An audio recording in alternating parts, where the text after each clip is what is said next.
The revolution is here. A movement of people free to live, work, and choose. We won't tell you what to think. We just demand that you think for yourself. This is Kibbe on Liberty. Well, we should actually start with that since we're talking about low libido roosters. I think everyone wants to know what that's all about. But Congressman, welcome back on the show. Thanks for having me back, Matt. And we were hanging out at a restaurant in D.C. that has since been closed down by the D.C. government called Big Board. And we're in the District of Columbia.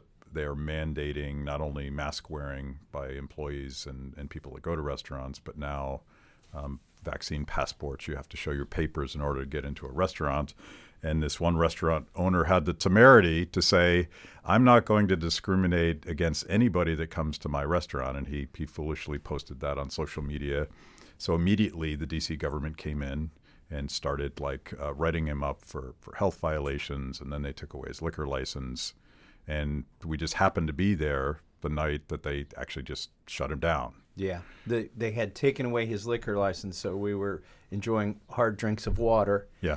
But you could still get burgers and sliders. The only dry bar that I've ever been excited to be at. And then they shut that down. You know, the owner had a great point. He said, look, if you want to make a law that everybody has to be vaccinated in order to go out to eat, and you want to send government employees to my restaurant to walk around to the tables and check their papers, okay, knock yourself out. But you're not going to conscript me into this. Like, his point was, I pay you money. I pay the government taxes. The government doesn't pay me or my employees to be enforcers of their rules. So they were trying to turn him into part of their Gestapo. Yeah. And he said, you don't even pay us to be part of your Gestapo. We're not going to do it. Yeah. Yeah. And we, having that conversation, by the way, Rand Paul was there and your team was there and Rand's team was there. And it was just sort of an accident that we were there the night that they shut it down because we were just trying to support a restaurant that was courageous enough to care about fundamental civil liberties. And now we have to drive, I guess we have to drive to Virginia to get a burger, which I think you're doing these days. Yes. Every time you enter Mordor. So I've announced I won't even get takeout from the places that are complying here in D.C. with the vaccine mandate because compliance just invites more tyranny. Mm-hmm. The government will always reward your compliance with another level of tyranny. And so you should not comply. So even the ones where it would be possible for me to get food by getting takeout, I'm not going to get it from there. So we're getting takeout from Virginia, for instance, and bringing it back to D.C. Yeah. And, the Capitol Hill Club, which is a big hangout for Republicans, I haven't been in there since they started complying, not going to renew my membership. And the reason I have time to join you on this podcast is I had a fundraiser scheduled this week. But this weekend I announced on Twitter I would not be meeting with any representatives or executives from companies that are enforcing the vaccine mandate. And my fundraiser was like, well, there just went the fundraiser this week. And I looked at the list and I'm like, yeah, I guess so. Yeah. They're not real happy with me. Yeah. But why would you reward somebody that is, they may have the private right. Maybe companies do have the right to say, okay, if you want to work here, you got to get your logo. You got to get a McDonald's logo tattooed on your arm, okay? Maybe they have that right to impose things like that. But it doesn't mean it's moral, and I'm not compelled or required to meet with people who are immoral. Yeah, yeah.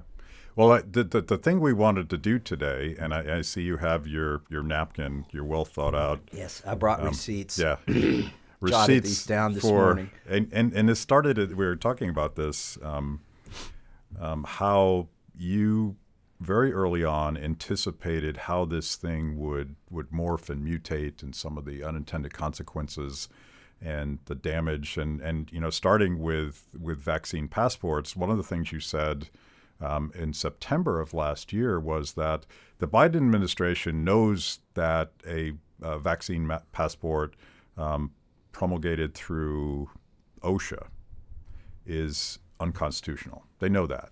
And it's going to be unconstitutional. It's going to be deemed that way by the Supreme Court, which effectively has happened now. But that's not their game. Their game is they're trying to bully and bluff head fake and create uncertainty and force private businesses to do it anyway. And that's kind of where we're at. Private businesses abhor risk and surprises. Yeah. So if Biden says we're going to do this 3 months from now, they start preparing today.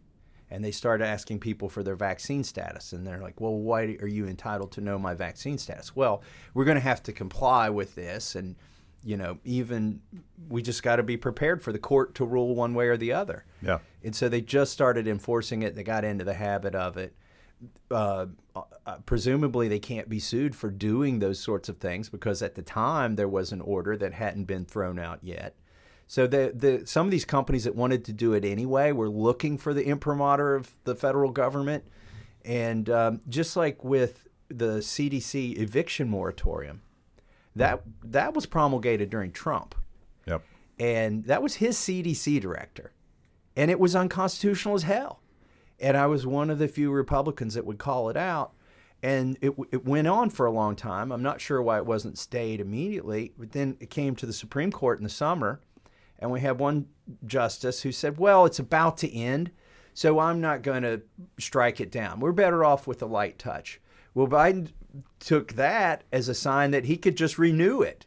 And he said at the time, the experts say it's unconstitutional, and the Supreme Court had said it's unconstitutional. He said, but it'll take them a while to work this back through the court, back up to the Supreme Court, so we're going to do it if we can make this unconstitutional thing last a few more weeks. Which he did. Yeah, and you predicted that as well, that specifically the CDC rule on rent, but generally speaking, a lot of decisions that Republicans in the Trump administration did, just sort of opening the door on unchecked executive power. Now we're paying like a tremendous price for that because Joe Biden was like, here, okay, hold my beer because I'm going to run the field now. He's got 5 different vaccine mandates. He found, I'm not even sure I can enumerate them now, but there's the military vaccine mandate, the CMS vaccine mandate, the OSHA vaccine mandate, the federal government employee vaccine mandate, and the contractor vaccine mandate with a wide definition of who might be a contractor. For heaven's sakes, don't sell a government employee a hamburger. You might be a contractor. Yeah, yeah. And now we're dealing with that. But let's go back. I got to go back all the way to the original show, and this was March 25th, 2020, and I'm assuming we probably recorded it on March 24th or something like that. And for people that don't remember, this is maybe a week into locking down the economy. So nobody really knows much of what's going on. We don't know much about the virus, but even then, you were able to predict some of the catastrophic unintended consequences. And you described, like we were talking about whether or not, that was like a $2 trillion stimulus. But Larry Kudlow came on TV and said it's really $6 trillion because we're going to give $400 billion to the Fed and they can loan it out through BlackRock. And there'll be $4 trillion at a 10-to-1 ratio. So it's really $6 trillion. As if that would convince me. So we're going to clip that, your Larry Kudlow impersonation, and put that out there. But so there was 2 things you said. One is that it's really $6 trillion, and you had divided it by family, and that the logic was if we're giving people $1,200 checks, and if you have a couple kids, you might get up to $3,000. But if this was legislation that was designed to allocate money to Americans who are now prohibited from going to work, it should be more like 60 grand per family. Yeah, 90. I don't remember the exact number, but it was like 95% of that money was going somewhere else. Yeah. If you're getting $1,200 checks, and we divide 350 million people into 2 trillion or 6 trillion, pick which number you want. Yeah, that should be a lot bigger check. Where's all that money going? And I said, this is the $1,200 checks are the cheese in the trap, and this is a socialist wish list. And it's it's the biggest wealth transfer from the middle class to the elite that we've ever seen in the history of mankind. Yeah. Just do the math, and you can figure this out, folks. And Nancy Pelosi, or I don't think there was a single progressive Democrat that made that argument at the time, but it's it's either funny or tragic to now pointing at the divergence. You know, the rich have gotten richer. Like Jeff Bezos is a lot richer than he used to be, and those sort of, you know, big tech and big corporations and fat cats very much knew how to play the system when the government was dumping all of this money and expanding all this credit into the economy. So because of big government, the rich got richer and the working class got screwed. And now they're upset about it. Well, it was the cheese in the trap. Again, the $1,200 is the cheese in the trap. Did anyone join you? Did any Democrats join you when you actually insisted that Nancy Pelosi hold a recorded vote on this monstrosity? You know, there was a brief moment in time where people thought that AOC would be the person who stood up to it. And I would have gladly let her do it. I did not want to be the most hated person in Washington, D.C. I mean, literally, this studio is one of the few places I could go to on that day where you interviewed me. It's a safe space here. Yeah. Putting, you know, a hood over my head and running around the town to get from one place to the next without getting mobbed. But she ultimately did not object, and so I had to do it. But I think a principled Democrat would have seen through this if they were studying what was going on and made many of the same points about the corporatocracy that was going to ensue. Yeah. So the other thing you said was, and you made this prediction in that very first show, that you can't, even if the bill was well structured and the money was going to people, you can't stimulate the economy if the economy is locked down. Right. And you predicted this, and the receipts are in now. You're just going to have more dollars, this is your quote, more dollars chasing fewer goods because we can't produce. Did I say that? Yes. Thank you. Yes. Thank you. It sounds like something I would say, but it's timeless. It's always true. Right. If you restrict production and increase the money supply, you're going to have more dollars chasing fewer goods. You're going to have one of two things, probably both: shortages and increase in prices. Yeah. And we've seen not just shortages in the supermarket, but at the chip fabrication places. It's worldwide. It's everywhere because most of the governments did something like the United States did, which is to pay people not to work. Yeah. To pay businesses to pay their employees when the businesses got shut down. And the incentives were all messed up. You know, my favorite governor is Ron DeSantis. But if you go back and look, even he shut down Florida there for a little bit a few days after this bill passed because we put them in a dilemma. Like the government, the incentives were all misaligned. I had a friend who runs a business, very successful business. He said, my business friends and I are looking at this money and we're wondering, you know, we don't need it, but we're wondering why we wouldn't take it. Yeah. And so we're going to take it. Like when you have like people whose net worth is over $200 million, you know, calling me up saying, I don't need this money, but you're giving it to me, and I'd be stupid not to take it, so I'm going to take it. Yeah. Then you know it's messed up. But we incentivized, it was a moral hazard, they call it.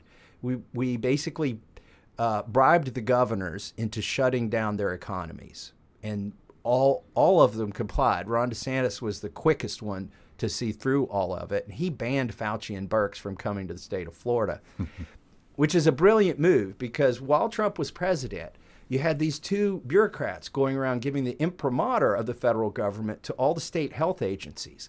So now if you get in a legal battle about a shutdown, they can produce this as evidence. Well, the federal government was here and told our health experts, our health policy experts, that this was the right thing to do. So you can't sue us for destroying your livelihood. Yeah.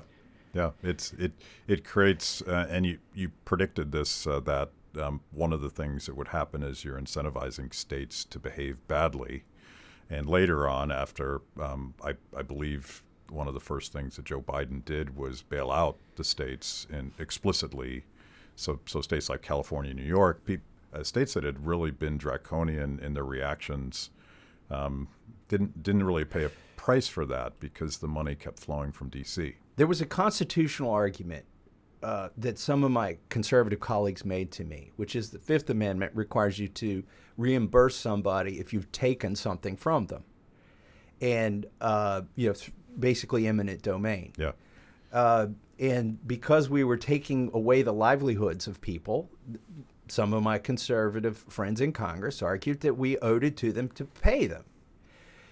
It's on the surface, it could be a compelling argument, but what you realize is it was the governors who were taking things away, and the federal government was going to reimburse. So the input's not connected to the output. There's no incentive for us to quit giving or for them to quit shutting down. So it just perpetuates it. You're now incentivizing this immoral behavior. So I was against that. By the way, you mentioned we were here on March 24th or March 25th. That was about 7 days, maybe 10 days into the 15 days of slowing the spread. There were a few like aha moments for me where I saw clarity a couple years ago in all of this, and one was in the 15 days to slow the spread. I sat down. I got up at like 5 a.m. My wife, who also went to MIT, was not awake yet, so my math didn't get checked until 7 a.m. But just very much like on this napkin here, I sat down at the breakfast table, and I calculated what effect 15 days would have on slowing the spread. It was virtually no effect. It would just prolong the thing. And if your goal was to slow the spread, I did some math based on the data we had, which was very sparse. It was based on cruise ships and things like that. Yeah. And I told my staff, and after I had my wife check the math, she woke up, and I'm like, "Tell me if this is right." And she says, "That's right." I was like, "This is going to be months. If you wanted to affect the spread of this virus, if you want to slow it down, it's not 15 days, it's months." Yeah. Yeah. And they are lying to us that 15 days will do anything. Like, what do you do on the 16th day? After you've hit pause and you hit resume, it all starts back up. Yep. If any of it worked to start with, which it didn't. So either on the March 25th, or we did, I called it an emergency show on March 30th. On one of those shows, you also pointed out, which was also obvious at the time, even the Imperial College model said, and you said this, I think, before we even knew what the Imperial College model was, that if you flatten the curve, you're pushing out the pandemic. Right. The area under the curve stays the same. Yeah. And it may actually, like the area under the curve, I'm not sure that it does stay the same. Like, I feel like a lot that we've done over time has, with the mutations you of the give the virus more chances to be different things. You can go into the animal population and do different things and then come back, and meanwhile we don't have natural immunity. By the way, every curve they showed that goes up and then goes back down, remember the bell curve? Mm-hmm. The reason every one of those curves goes down is natural immunity. Okay, they were simultaneously showing us a model for the spread of a virus. Let's see, I think it's a SIR curve. It's a differential equation, which I can do differential equations. I can model this stuff. And these are variables that are dependent on the variables in the equation. And the reason that curve looks like that is natural immunity kicks in. And people, the percent of the population that's subject to get infected goes down. So the spread slows down. So they were simultaneously saying natural immunity is not a thing, while saying this is the curve that models the spread and the decrease in spread of a virus that we're going to flatten. Yeah. Yeah. And I was surprised, and a year later in September of 2021, we did a whole show on natural immunity before it was allowed by our tech overlords. And for some reason, maybe the memo had come down. That show didn't get banned. It didn't get shadow banned. I don't know why exactly, but we now know that even the so-called experts are acknowledging that natural immunity is not only a thing, but it's an essential thing to getting us out of this. Yeah, and I said it was the SIR differential equation, stands for susceptible. You have three buckets of people. In the beginning, everybody's susceptible. And then you have two buckets, susceptible and infected. There's the S and the I. And then you have the R bucket, which is recovered, which are not susceptible. And so, anyways, that's the model. If people want to look it up, it was the same before COVID. It's the same now. It's going to be the same afterwards. Yeah, yeah. The another thing that, and I don't remember which episode this was, but this was in 2020, probably in March.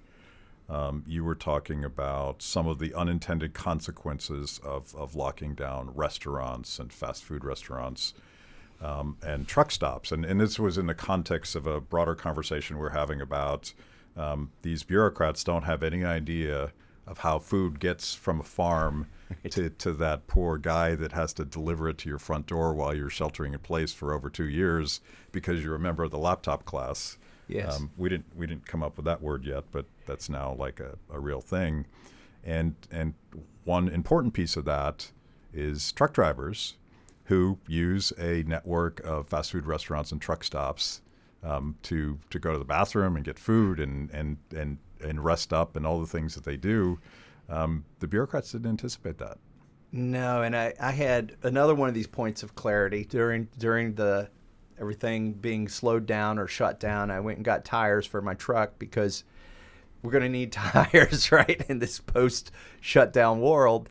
And in a zombie apocalypse, you should have good tires. Yeah, make sure your tires are aired up too. So I look across the street while they're putting tires on my truck, and I see a guy. He may have been homeless. I don't know. He's trying to get into the Arby's, and the door's locked, and he doesn't have a TV. He doesn't know that everything's being shut down, doesn't know why it's all being shut down. But all he knows is this bathroom he's used every morning probably for the last year. He can't get into it. Yeah. And I thought, well, that's going to really slow the spread. Now this guy's going to go defecate in an alley somewhere in this city instead of using that bathroom. I think even the Romans, didn't they come up with sewers and whatnot? Pompeii, I saw some of this infrastructure that they had uncovered from the ashes that even they knew that diseases spread this way and that shutting down your restrooms is probably not a good idea and encouraging people to just, defecate wherever. Yeah. Especially during a pandemic. By the way, we've forgotten what we knew 10,000 years ago. Yeah. It's all been forgotten. And the way you said it at the time was this isn't about the economy versus keeping people healthy. This isn't about wealth versus health. This is health versus health is the way you characterized it. Yeah, we had a conference call with Dr. Fauci. I believe it was in April, the GOP. And Tom McClintock from California and I keyed in on a couple points. Tom asked Dr. Fauci, so what about whole health? There's going to be an economic depression from these shutdowns. And one of the things that correlates with lifespan is your wealth. I mean, it's no secret that the poorer people don't live as long. Okay, he didn't say that, but I'm saying that. I mean, we know that these things correlate, and you're going to make people poor. Yeah. Maybe not in terms of dollars. Maybe the dollars goes up because you're giving them money, but their quality, the standard of living is going to go down. How do you take into account things like cancer screenings and diabetes treatments and treatment for infections and things like that are going missed and not happening? Cardiovascular disease is something you brought up on March 25th because you had talked to some doctor friend who said, my patients aren't coming in anymore. Yeah, and the pharmacists. I have friends who are pharmacists. And I was like, well, your business must be great during this pandemic. They said, actually, people aren't going to the doctor, and they're not getting their prescriptions refilled. And the things that they were taking to improve their health are not being taken. And by the way, they have doctor friends. All pharmacists know doctors, right? They're trying to read their writing every day, which is almost impossible to do. Yeah. Don't tell Senator Paul I made fun of his doctor's writing. Anyways, he's left-handed to boot. So no, don't go after lefties because okay. We're the best. Okay. Well, they told me that they had a doctor that treats infections and whatnot, and that amputations were up because people would get infected. And by the time they went to see a doctor, because they had been convinced this was Ebola, if you went out, you were going to die. Yeah. So they stayed home until the last possible minute, which means by the time they got to the doctor, okay, we've got to take 2 of your toes off. Yep. Or part of your foot off because you didn't get here soon enough. How much? I mean, that was going on in the summer already because of this. Anyways, so the phone call with Fauci, his answer was, well, I'm just focused on this one virus. We're just focused on this. Like, holy cow, this is the guy in charge of the response? Yeah. And he only cares about one dimension of health for people? And then my question to Dr. Fauci was, I wanted to be fair, and I'd done the math, and we, by the way, at this point, I think the conference call happened after the 15 days had expired. And I said, I know you can't give us a date. Like, it's impossible to predict a date for when the lockdowns end. But what are the metrics?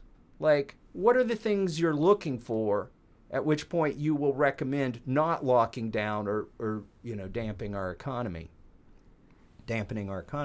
And he was basically, we're going to play it by ear, which is a terrifying answer. Yeah. Because they played it by ear when they shut it down.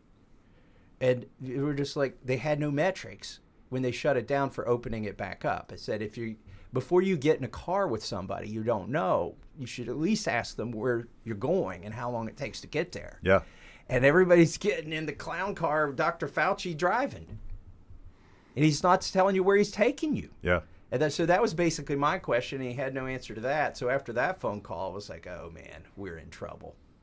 That's like one of the. I feel like on one of the shows you've made fun of all the Austrian economists that I love to quote, but one of the Austrian critiques of central planning is the chaos created by that guy. In this case, Fauci. Like Fauci had so much de facto power in this whole thing, and he didn't even have a plan. He's just throwing stuff against the wall to see if it sticks. And let's try 2 weeks. We just compiled a somewhat hysterical video of every time some government bureaucrat said, just 2 more weeks. Yeah. And it goes on for years, obviously. But the problem with that sort of scientific arrogance that Fauci had was that he doesn't know nearly as much as he says he does. And he couldn't. It's impossible. Even if he was, I'm not impressed with his science personally, but even if he was the smartest scientist in the world, he couldn't possibly know enough to anticipate the consequences of locking down the economy. And I think that's that basic framework allowed for us to say, wow, this isn't going to turn out well if you lock down the economy. We don't know exactly how it's going to manifest itself, but that's the point. They don't know. Well, we're talking about Fauci's interpretation of science because he is the science, right? Yeah. What's remarkable is the science has flip-flopped so many times on this. But and you and I dedicated not a whole show, but a large portion of the show to masks and how they had flip-flopped on this. And in the beginning, if you remember in March when I was forcing Congress to come to work to vote, and by the way, don't let me forget to talk about mail-in ballots. But in the beginning, Fauci was saying masks don't work, so nobody in Congress wore a mask.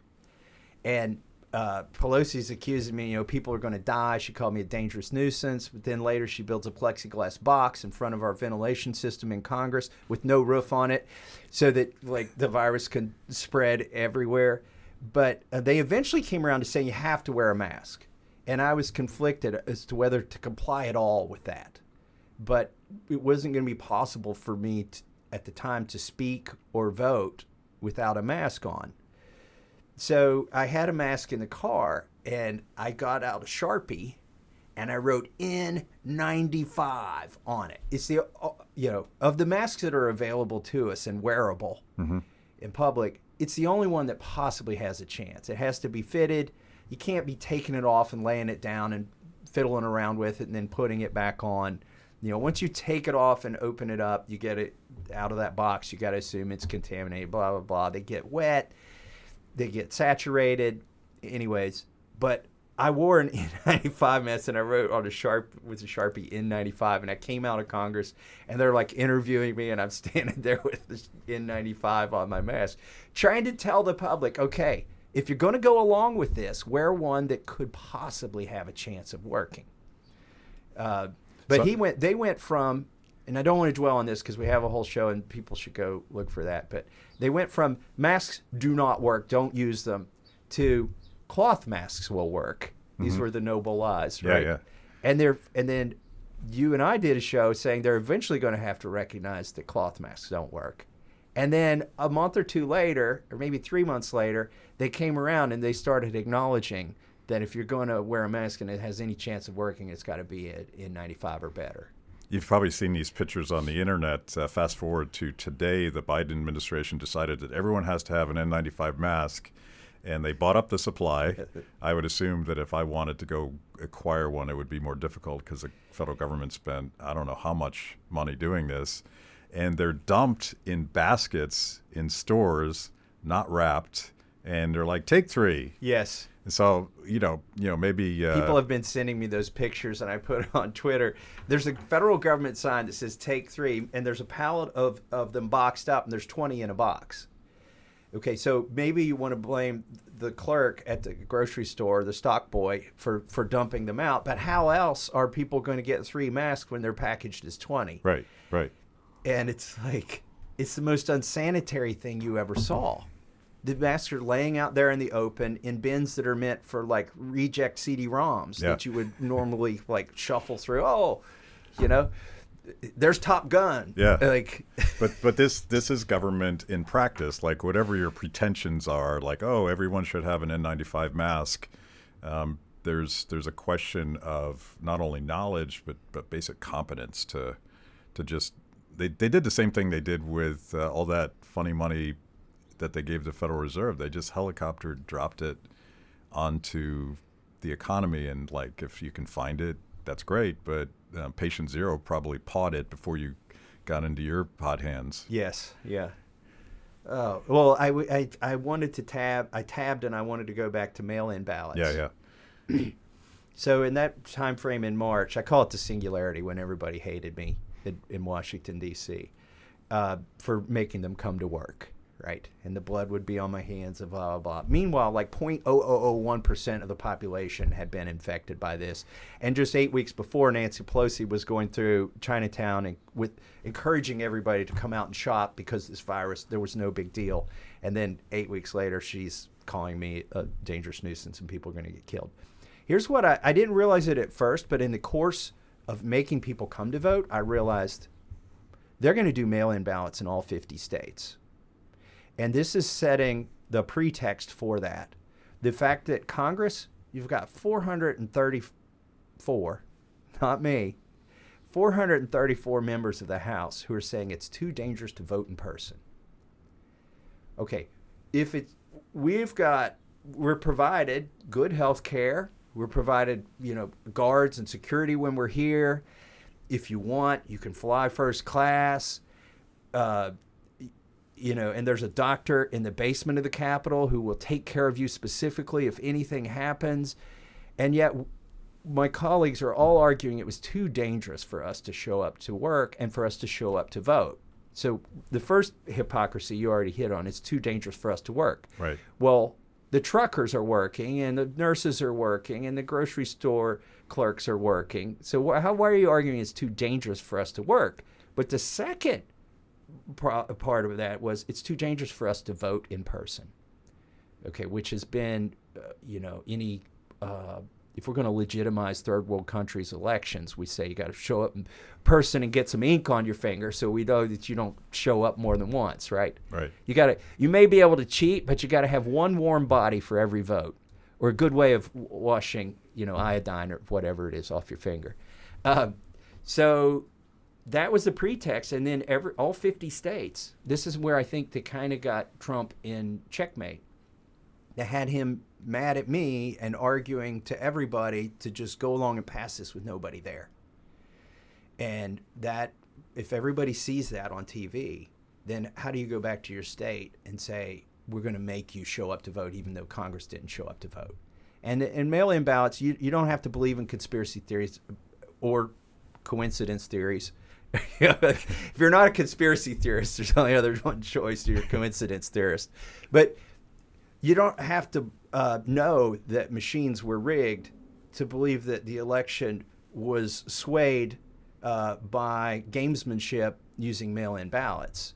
And because that's the oldest way to game an election is absentee ballots. But Congress set the pretext of that when they said it's too dangerous to show up and vote. I thought about the irony of speaking of voting, and I vote in the District of Columbia, which is perhaps a ultimately irrational act for me to stand in line and do that. But I don't have to show my ID, and I've actually gone to vote in the District of Columbia where I see my name on their paper list, and I'm like, that's me. I don't even say my name. They don't ask for ID. I go in and vote because we were told that showing ID to vote was racist and anti-voting and all that. But I do have to show my ID and my vaccination papers in order to go to a restaurant in to DC. buy food. Yeah, and I'm like, they don't see the contradiction, do they? They just ignore the or perhaps contradiction. they don't care because they have different agendas that have nothing to do with whether or not you should use your ID. It's about control. I've always made this point in the context of guns that the left wants to require you to pay money to get certified to buy a firearm and to have a photo ID and all this other stuff in a lot of states. Yet they turn around and say that all of those things are racist and impediments to exercising your right to vote. But how is that not the same for the Second Amendment? Yeah. Here's a good one. Let's talk about schools. Because you pointed out in March of 2020 that shutting down schools, which had already started happening, was a particularly cruel thing to do to working parents who depended, and he said maybe this is 30% of my community, depended on schools as, amongst other things, a form of daycare so that they could keep working. And these would have been the essential workers that were making sure that the laptop class was fed while hiding in their homes. Could you have imagined then that we're still fighting about whether or not to open schools and that whether or not we should force 3-year-olds to wear masks? Like, it's insane now. They're still doing it in Kentucky. They're still forcing kids to wear masks in a lot of the schools. I had a woman contact me through Twitter. I probably shouldn't announce this, but you can direct message me on Twitter if I follow you. And I follow like 6,000 people, and one of them worked at a. You're going to get 6,000 messages the moment this airs. Right. One of them worked at a Pepsi-Cola bottling plant. Now, they bottle a lot of things: water, corn syrup, juice. Mm-hmm. Okay. She's a single mom. She had to lock her 13-year-old child in their apartment because she couldn't go to school and then go to work. And she confided in me she felt guilty because one day at work she worried whether her child was going to eat all the food that she had been able to procure because there were shortages at the time and we didn't know if there would be more food available. And she said, I felt so guilty. I'm at work and I'm wondering, of all the bad things that could happen to my child, I'm wondering, is my child eating all of our food? Yeah. I mean, and I was thinking about that. $1,200 does not fix our problem. It does not fix our problem. And the kid is not learning. By the way, in rural Kentucky, the internet sucks, okay? We can't get it, okay? And you have also broken families and kids who are living with their grandparents. So you had like grandparents grandpa driving the kid who's supposed to be distance learning, has some laptop, may not be configured right. He drives her to the McDonald's, and they sit in the parking lot. She tries to do her homework with grandpa in the cab of the truck. using the Wi-Fi at McDonald's, which is not the best either. Because, by the way, a lot of other people, this is their only option. Yeah. And that's because she has a grandpa that cares. Like, I mean, my goodness, these have been the victims. The children have been the biggest victims of this. Imagine there's a movie, and aliens come to the planet, and they infect us with a virus, and we're trying to figure out how to defeat the aliens. The heroine of this movie would discover that children are immune for the 1,000 to 1 ratio of risk. And by aliens, you mean a lab in Wuhan, right? Yeah, that's right. Don't be xenophobic. Planet Wuhan. Maybe Let's say it's Planet Wuhan. Planet Wuhan. And we have somebody from Planet Wuhan that has been cooperating with somebody in our government to develop this virus. And then that person in our government is going to pretend to save us. But what we really know is that children are, immune to, not completely immune, but it's going to be like a cold for most of them, and certainly no worse than the flu on average. We would exploit that to defeat the alien virus, right? We'd have kids doing things, we'd lower, I didn't get in trouble for child labor, right? But we'd be hiring 16-year-olds to work in nursing homes, and take care of people that are at risk. Once the 16-year-old had recovered, because they got it at school, because we didn't shut down the schools, because we knew it wasn't going to hurt them and that they weren't really going to be vectors of spread to the teachers. And by the way, the teachers are going to get it eventually. But it's been really discouraging. We've robbed these children because some boomers thought they could escape this virus by locking up our kids and denying them opportunities to interact socially, and then when they could interact socially, denying them the opportunity to recognize facial gestures and even see their teachers. The boomers thought they could squeeze a little more of their life out of repressing these children. Yeah, that is probably the biggest crime that's happened. I know moms who are scared to death, and they're masking their children because they've been told that they have to do this to keep them safe. But clearly the political class, if they ever did believe it, don't believe it anymore. And maybe you've seen this picture of Stacey Abrams smiling in a classroom full of 2- and 3-year-olds all masked. I don't think it's about safety anymore. I think it's about something else. I think maybe it's about submission to the political class, and maybe that's what'll get this episode banned. But it's so infuriating that people put up with this.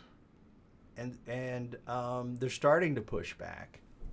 But they say children are resilient. No, children have no choice. Right.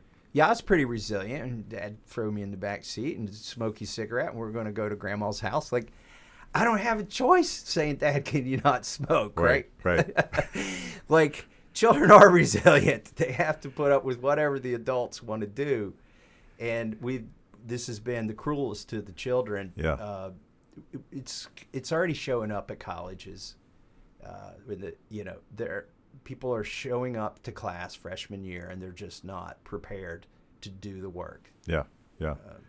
So we have to wrap up, and there's so many more receipts. Can we do a wrap, like a rapid fire, and then I want to sort of assess, the fact of the matter is some of your most fierce critics are now coming around to this idea that natural immunity is a thing, and I feel like we should give a shout out to Ted Lieu, who is acknowledging 2 years later that you were right all along. Yes, with natural immunity. Yeah. All right, rapid fire. I was right about the Prime Act. In 2015, I introduced a bill. I said our supply chain for beef and pork is brittle. 4 companies control it. The farmers are getting squeezed. And COVID hit. We had shortages. You still see occasional shortages. Yeah. And my bill would have made it easier for farmers to get to market without relying on one of these big 4 corporations to process the meat. And I've got Democrats as co-sponsors on this bill. And if that had passed in 2015, the supply chains could have reconnected in different ways. And they have to some degree. There's some bootleg, brisket out there. Yeah. But which is the best brisket, by the way. best biscuits, bootleg brisket. Anyways, so right about that. And by the way, we can go as long as we want, but I don't want to keep you too long. But to point out to your earlier point, all of the problems with sort of shutting down supply and production and the brittle nature of the production of meat combined with funny money, the net effect for families today is that hamburger and chicken is really expensive. Very expensive. And by the way, the big factories were more prone. Some of the worst outbreaks of COVID in the beginning were in the meat processing plants. Yeah. Because for some reason, either it's the temperature and the humidity or the proximity, or maybe the fact that a lot of these workers live close together when they're not working. Like, we can't say that it was spread at the job site, but the big factories, some of them exploit immigrant labor that's not legal. Okay, the small processors didn't have this problem. They may have 10 employees that come to work, go home, live in a house, with their family. So in any case, Prime Act was right on that, still right on that, need to pass that. At least COVID doubled my co-sponsors for that bill. Yeah. Military vax mandate. People are like, oh, you're a little bit late. But this is H.R. 3860. I introduced this back when Joe Biden was saying he wouldn't do a mandate. Back when Jen Psaki was saying it wasn't really in our power. So I was ahead of the curve. I had people in the military telling me, saying, we're getting word that when this thing gets FDA approved, that they're going to flip a switch and we're all going to be mandated. And so I introduced that bill. We've got 58 co-sponsors on that. Introduced it in June. That should have passed. Look, the folks at biggest risk of myocarditis are the ones that comprise the biggest demographic in our military, which is males age 18 to 24. And a lot of them, by the time this vaccine came out, and by the way, they're essentially like athletes. The amount of physical activity they do, which a lot of them, are double like a risk. Yeah, like the soccer players. Yeah, just like that. So and a lot of them already had COVID. There's no reason to put them at another risk, a new risk of myocarditis. I don't even think Putin, would do this. Like, imagine taking every pilot who can fly a $30 million plane, every trained pilot, and giving them all exactly the same mRNA, and being not concerned that in 3 or 4 years this might cause some problems for every pilot. I'm hoping our military has some placebos, in those vaccines. Yeah. But so I was right on the military vax mandate. Introduced that long ago. Emergency powers. I've always been against the presidential use of emergency powers. Congress, I guess, constitutionally, they can give some of their power to the president. The problem is they always take as much as you will allow them, and they abuse it. So, for instance, I'm getting hit in my reelection because when Trump, after 3 years of trying to get the wall funded, and Paul Ryan stood him up, and by the way, I voted for the wall to be funded, but Paul Ryan stood him up, and then he lost the majority in Congress. 3 years into it, he declares an emergency. It's not an emergency. That clause was not intended for when the president disagrees with Congress. It was intended for when Congress can't congregate and something's got to be done. And so I voted against the president using emergency authority to reappropriate money, because that wasn't the intent of the law, even if the law is constitutional. And now you have, and then they use the various functions of the administration like OSHA and CMS and and the CDC. They use those as foot soldiers for to enforce their emergency powers. So I was always against that. I've got in trouble on that. I've always been against getting rid of the filibuster to spend, if it's the only thing that stands between spending more money or passing a new regulation. I'm okay with appointments, reducing that, because there aren't any more, you're not growing the size of government if an appointment happens or doesn't happen. Yeah. The bureaucracy goes on. But most of the Freedom Caucus, I'm pretty sure you could go back and find when Trump was president and we were in the majority and we're passing stuff in the House and the Senate's not passing it. Most of the Freedom Caucus, in fact, maybe most of the GOP House members were arguing that we should get rid of the filibuster. And I was saying, no, no, no. And they would say, well, why are you against that? Are you afraid that the Democrats will use it when they get in power?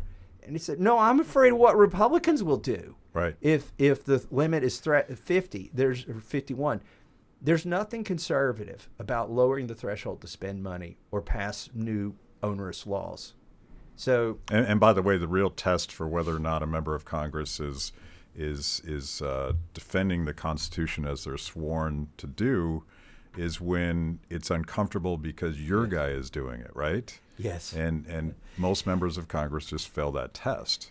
But it is also true that weaponized the Biden administration, and you know the gap in the constitutional limits on his power was wider, and he's just running with it.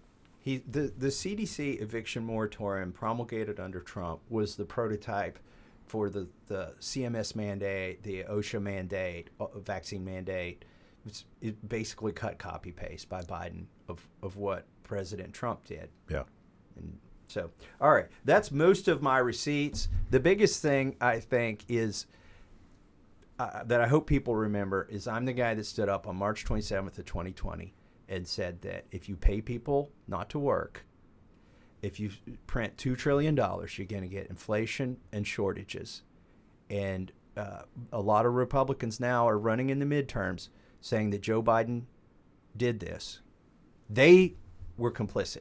It started under Trump. 2 to 3 trillion of the 6 to 7 trillion that was spent in the name of COVID went out without them saying a word. With a lot, I mean, there are some people who did protest, but not many. And in order to fix it, we have to acknowledge what we screwed up and agree. Let's not do that again. Get rid of the mincome, the basic minimum income. You know, quit paying people not to work. Quit paying businesses to shut down and keep paying their employees. Quit incentivizing governors to do this stuff. Quit sending around health experts, bureaucrats, so-called experts, giving the imprimatur of the federal government to all the state authorities to shut this stuff down. Just quit doing it. Get back to normal, not a new normal. Okay, thanks. And then natural immunity, which you mentioned. Sorry, there's a long list. I got a lot of receipts. Well, let's just keep going on natural immunity. Yeah, we'll close it there. Yeah, my guy's like, we got to stop immunity. this. But okay. But this is, I mean, we were legitimately concerned, even though the science is quite clear that natural immunity is an important thing. We were afraid that we were going to get canceled for saying so.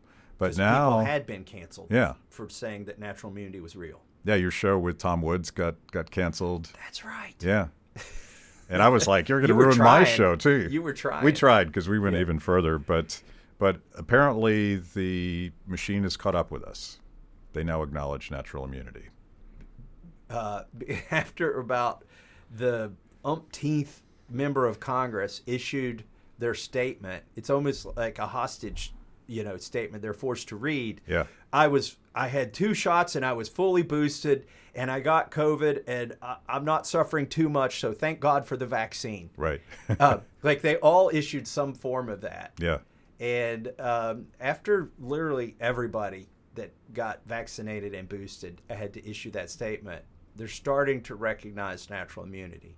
And by the way, my natural immunity lasted 2 years, and then I got COVID a few weeks ago, and I thought it was an allergy attack, like I was similar to when I cut hay on my farm. So I took a Claritin. Yeah.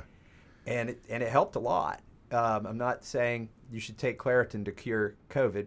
By the way, now, do you use Claritin on horses? Because let's don't even go there. There's a whole.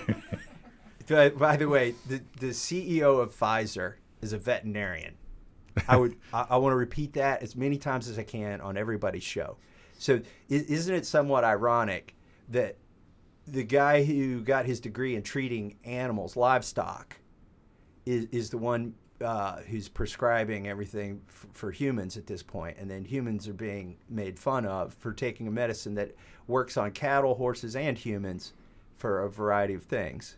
Anyways, So, final prediction. Do you think we already mentioned Ted Lieu, and I'm seeing a number of Democrats sort of acknowledge natural immunity and even acknowledging that vaccines won't at all prevent you from getting sick. Are the Democrats in particular, but Republicans as well? I mean, we have Republican governors who have been pretty awful on this. Are they going to back down in practical recognition that they're going to just get clobbered in the midterms if they don't? I wonder if it's going to take the drubbing, the shellacking that they're all going to take here in the midterms for them to relent. I mean, they have a choice right now. They can start to cauterize, this bleeding that's going to happen in November. Yeah. Because they've lost a lot of the demographics that normally support Democrats.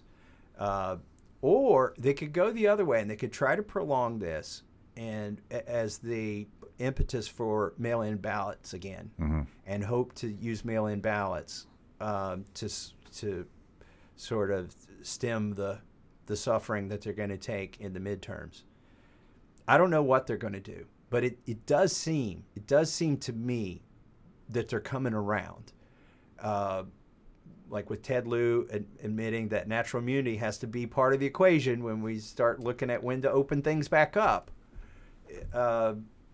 I've noticed the CDC has come around to admitting that natural immunity is not a right-wing conspiracy, that it's a fact since the beginning, for 10,000 years of observational science. Natural immunity has been a thing, and it's still a thing. It didn't go away. They're acknowledging that the masks, like N95s, if you have a chance of anything working, it's got to be that. There's the study out of Johns Hopkins by economists there that says that the lockdowns really were more hurtful than helpful. And people are not getting canceled for sharing that. Like, that's the first step. This show's probably not going to get canceled. Unlike some of the other shows I've done. And I think it'll come around, but there needs to be something like the Nuremberg trials when this is all over. You don't get a free pass for subjugating children like this. You don't get a free pass for doing science projects in China that led to a worldwide epidemic. You just don't get a free pass for ruining our economy. All the governors, all the bureaucrats, everybody who had a hand in this, who didn't wake up quickly. I mean, I understand in the beginning it seemed like it could be Ebola, but much more viral. And everybody gets a pass until those first 15 days were over. Yeah. If you didn't wake up after those 15 days, then you don't really get a pass. Accountability, and Thomas Massie has receipts. Yes. Thank you. Thank you, sir. Thank you, Matt.